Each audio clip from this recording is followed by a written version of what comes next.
Assalamu alaikum. Hello everyone, welcome back to my another video.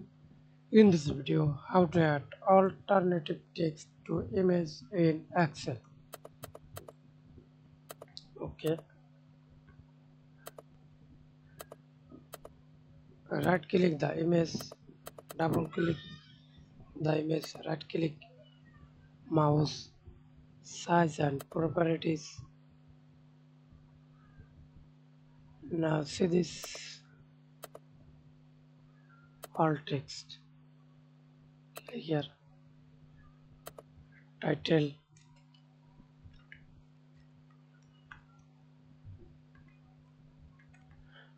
alt text, descriptions. Okay. Thanks for watching video. Please subscribe to my channel, like, comment, share.